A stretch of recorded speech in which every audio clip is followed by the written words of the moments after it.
নমস্কার, প্রত্যেককে স্বাগত জানাই নেমু নিউজ ইউটিউব চ্যানেলের নতুন একটি ভিডিওতে। বর্তমান পত্রিকাতে খুবই গুরুত্বপূর্ণ একটি বিষয় উল্লেখ করা হয়েছে, সেটা হচ্ছে টানা 5 দিন বন্ধ থাকবে সমস্ত ব্যাংকের পরিষেবা।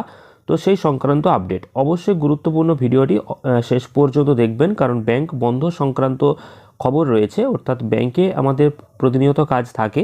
তো কবে কবে ব্যাংক বন্ধ থাকছে এবং টানা 5 দিন যেহেতু ব্যাংক বন্ধ থাকবে, তো সেই বিষয়টা আমাদের জেনে রাখা জরুরি। তো তার আগে অবশ্যই চ্যানেলটিকে সাবস্ক্রাইব করবেন পরবর্তী আপডেটগুলো পাওয়ার জন্য। দেখুন, বলা হচ্ছে যে কাল থেকে টানা 5 দিন বন্ধ থাকবে সমস্ত ব্যাংকের পরিষেবা।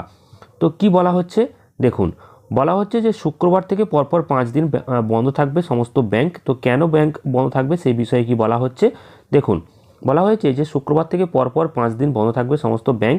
তার কারণটা হচ্ছে যে নেতাজি সুভাষচন্দ্র বসুর জন্মদিন ও সরস্বতী পুজো উপলক্ষে ব্যাংক বন্ধ থাকবে। এছাড়াও মাসে চতুর্থ শনিবার হিসেবে তার পরের দিনটাও ছুটি থাকবে। সোমবার সাধারণতন্ত্র দিবস উপলক্ষে ছুটি থাকবে। তারপর 27শে জানুয়ারি ব্যাংক ধর্মঘট রয়েছে, অর্থাৎ 27 তারিখে কিন্তু ব্যাংক ধর্মঘট রয়েছে, এটাও মাথায় রাখবেন। যেহেতু এটিএমের কর্মচারী সংগঠন এই ধর্মঘটে অংশ নিচ্ছে, তাই ধর্মঘটের প্রভাব থাকবে এটিএমগুলোতেও। প্রসঙ্গত, সপ্তাহে 5 দিন ব্যাংক পরিষেবা চালু রেখে শনি ও রবিবার ছুটির দাবিতে এই ধর্মঘটের ডাক দিয়েছে যৌথ মঞ্চ United forum of bank union. তো ব্যাংক কর্মীদের যে সর্বভারতীয় সংগঠন অল ইন্ডিয়া ব্যাংক এমপ্লয়িজ অ্যাসোসিয়েশনের সর্বভারতীয় সভাপতি রাজেন নাগার বলেছেন যে বৃহস্পতিবার দিল্লিতে কিন্তু মুখ্য শ্রম কমিশনারের অফিসে কিন্তু বৈঠকের ডাক দেওয়া হয়েছে এবং 5 দিন ব্যাংকের পরিষেবা বন্ধ থাকবে এমনই বলা হয়েছে। এবং এটিএম সার্ভিসও হয়তো বন্ধ থাকতে পারে, সেই বিষয়েও একটা খবর সামনে এসেছে।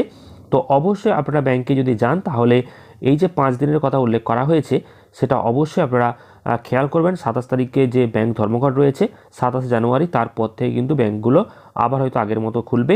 তো সেই বিষয়ে আপডেট আপনাদেরকে জানিয়ে দিলাম, অর্থাৎ 5 দিন যে টানা ব্যাংক ছুটি থাকবে, বন্ধ থাকবে এটিএম পরিষেবা, তো সেই বিষয়ে আপনাদেরকে জানিয়ে দিলাম। তো পরবর্তী গুরুত্বপূর্ণ খবরগুলো পেতে অবশ্যই চ্যানেলটিকে সাবস্ক্রাইব করবেন।